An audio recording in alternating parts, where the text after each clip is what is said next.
नमस्कार, मैं अश्वनी और आप देख रहे हैं चैनल टीवी यूट्यूब चैनल। दरअसल हमारे साथ केशवदेव शेरू हैं और ये रोडीज में इंटरव्यू देने के लिए गए हुए थे दिल्ली। इनसे जानेंगे कि रोडीज में किस तरह सिलेक्शन होता है, क्या क्या पूछा जाता है, क्या क्या एक्टिविटी कराई जाती है और किस तरह उनका फाइनल सिलेक्शन होता है। तो हमारे साथ केशवदेव शेरू हैं और ये एक बहुत अच्छे कलाकार हैं। कई सारे इन्होंने गाने भी किए हैं।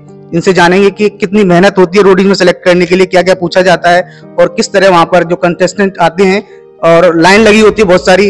एमटीवी पर ये रोडीज का प्रोग्राम आता है और जानेंगे कि किस तरह वहां पर सिलेक्शन होता है।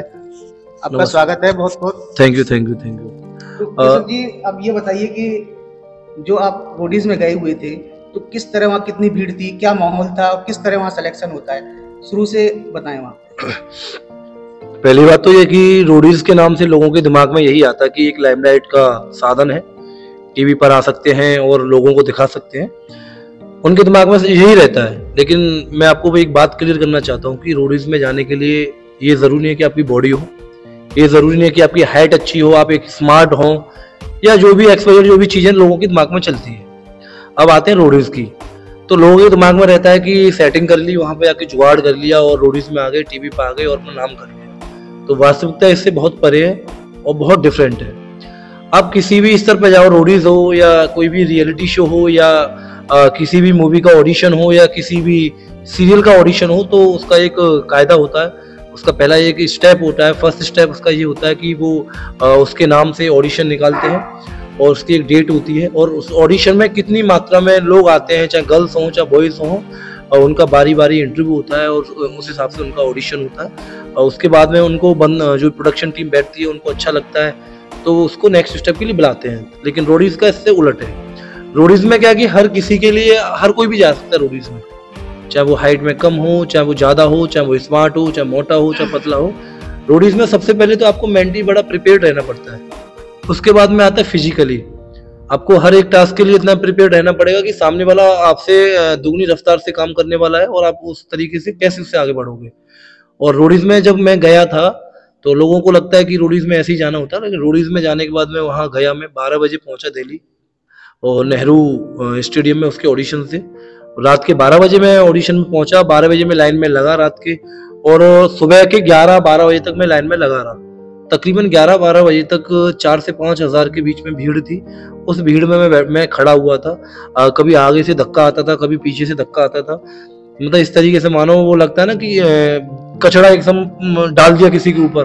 तो इस तरीके से मेरा मेंटली इतना मैं प्रिपेयर्ड होके गया था कि चाहे 5 की भीड़ आए चाहे 10 की भीड़ आए, मुझे रोडीज के अंदर एंटर होना है तो होना है। बड़ा प्रेशर झेला था मैंने, धक्का मुक्की बहुत सारी हुई थी। तो मैं तकरीबन 11 या 12 बजे तक मैं वहाँ रहा। फिर हम लोगों का एंट्री पास हुआ, अंदर हम लोग एंटर हुए। एंटर होने के बाद में फिर एक चेस्ट नंबर मिलता है, जो भी जिस नाम से आप जाते हो उस नाम से वो चेस्ट नंबर मिला। और चेस्ट नंबर मिलने के बाद में फिर हमारा जीडी के लिए सिलेक्शन हुआ। जीडी में तकरीबन 20 बंदे सेलेक्ट किए थे और 20 बंदे जब एंटर हुए थे तो उसमें प्रोडक्शन टीम का एक बंदा बैठता पहले से और चेस्ट नंबर मिलता है। चेस्ट नंबर के बाद में 20 बंदों को एक साथ में बैठा दिया जाता है। किसी एक टॉपिक के ऊपर लेके आपको डिस्कशन करना होता है कि आपकी राय क्या है, और सबकी अपनी अपनी राय होती है, अपनी अपनी प्रतिक्रिया होती है, और देखना ये होता है कि टीम को पसंद क्या आता है। तो ऐसी हमारी राय हमसे पूछी गई थी जो गे कम्युनिटी के ऊपर की गे कम्युनिटी में शादी लीगल होनी चाहिए या नहीं होनी चाहिए। तो सबकी अपनी अपनी डिफरेंट ओपिनियन थी, हमारी भी थी, और हमने अपना अच्छा बेस्ट भी किया था। उसके बाद में क्लियर होता है, सेकंड होता है, थर्ड होता है, फिर डायरेक्ट कॉल आता है, फिर मेल पे या जो भी है, फिर आप ऑडिशन में जाते हैं मुंबई के लिए, फिर वहाँ सेलेक्ट होते हैं, तो फिर आपका जो भी प्रोसेस होता है वो आगे के लिए होता है। कितने लोग वहाँ पे आए हुए थे उस समय जब आपका जो इंटरव्यू चल रहा था, और जो जजेस होते हैं वो कितने जजेस क्या क्या मतलब निर्देश देते हैं कि किस तरह मतलब कैंडिडेट को आगे जाना चाहिए? देखो, लोगों की बात तो यह कि जैसे कि 12-1 बजे मैं एंटर हो गया था, उसके बाद में तकरीबन शाम तक 4 या 5 बजे तक लाइन लगी रही थी और लगातार कंटिन्यू चलता रहा था। तो तकरीबन भीड़ की मात्रा होगी 5 से 6 हज़ार के बीच में। लेकिन जब मैं एंटर हुआ था तो मेरे चेस्ट नंबर से लेके और जो बंदे मेरे साथ में रूम में एंटर हुए थे जीडी के लिए ग्रुप डिस्कशन के लिए 20 बंदे एंटर हुए थे, और 20 बंदे अलग अलग स्टेट से, कोई कहाँ से, लेकिन यूपी से और अपने मथुरा या मतलब कि आगरा, हाथरस, अलीगढ़, अपने जो ब्रज क्षेत्र, यहाँ से मैं इकलौता ही बंदा गया था ऑडिशन देने के लिए। मतलब देखना था कि क्या वास्तविकता क्या है इसकी, मतलब कि रोडीज की। तो वास्तविकता यही है कि वहाँ बंदा अपनी मेहनत से आगे बढ़ता है। और सबसे पहले हमारा इंटरेक्शन भी हुआ था सोनू सूद सर के साथ में हुआ था, गौतम गुलाटी के साथ में हुआ था, प्रिंस नरोला के साथ में हुआ था, रिया चक्रवर्ती है। तो ये सभी स्टेज पे आए थे, इन सब लोगों ने सबको मोटिवेट किया था और सबको हाय हाय हेलो भी किया था, सबसे बातें भी की थी। बस उन्होंने यही बोला था कि आप अपना बेस्ट करें और जो भी होगा आगे हम मिलेंगे मुंबई में। अच्छा, ये बात आती है कि आप यहाँ से अकेले गए थे, तो मतलब कैसे पता चला था कि MTV रोडीज के लिए आपको वहाँ जाना चाहिए? किस तरह मतलब फॉर्म फिल किया था या फिर डायरेक्ट वहाँ जाके इंटरव्यू के लिए होता है? किस तरह प्रोसेस होती है? दर्शकों को पता होना चाहिए कि मतलब कोई MTV रोडीज के लिए जा रहा है तो किस तरह मतलब जाए नेक्स्ट, अगर कभी प्रोग्राम होता है तो। वास्तविकता यह है कि कोई भी रियलिटी शो हो या कोई भी टीवी सीरियल हो या XYZ कोई भी चीज़ हो, हर चीज़ की अपनी एक वेबसाइट होती है और इंस्टाग्राम पे, सोशल साइट पे सबका अपना अपना पेज होता है। अगर MTV रोडीज है, MTV स्पिल्ड बिलाय है या बिग बॉस है, इन सबके ऑडिशंस की डेट और वेन्यू, सिटीज का जो भी होता है वो पहले ही डिक्लेयर कर देते हैं और उसके माध्यम से लोगों को पता लग जाता है। तो मुझे भी, मैंने MTV रोडीज का पेज फॉलो किया हुआ है इंस्टाग्राम में, मुझे वहाँ से पता लगा था और वहाँ पहले तो ऑनलाइन भी फॉलो की जाती सारी चीज़ें, बट मैंने वहाँ जाके रिटर्न नहीं किया था, मतलब कि वहाँ जाके फिलअप किया था फॉर्म। अच्छा, आपने कितने राउंड पास किए और उसके बाद अब फाइनल सिलेक्शन के लिए क्या प्रक्रिया होती है कि फाइनल सिलेक्शन के बाद आपको वहाँ सेलेक्ट मुंबई जाना होगा, तो वो भी बताएं थोड़ा सा।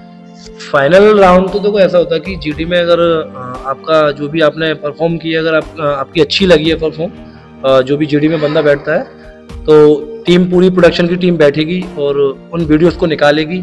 तो फॉर्म जब फिलअप किए जाते हैं तो पहले एक सेल्फी ली जाती है अपने मोबाइल के साथ में, एक सेल्फी और एक मेल ID, आपका कॉन्टैक्ट नंबर, आपका एड्रेस, वो सेल्फी के साथ में उस मेल पे भेजा जाता है जहाँ MTV रोडीज के ऑडिशन हो रहे होते हैं। तो अगर उनको अच्छा लगता है, प्रोडक्शन टीम को अच्छा लगता है कि इस कैंडिडेट को बुलाना चाहिए या ये बेस्ट किया है इसने, तो वो आपको मेल भी डालेंगे, आपको कॉल भी करेंगे, सारी चीज़ें। तो अभी तक तो हम मेल के इंतजार में बैठे हुए, हमने अच्छा किया था और उम्मीद है कि जहाँ तक मेल आएगा, बाकी ऊपर वाला मालिक का क्या होता है आगे देखते हैं।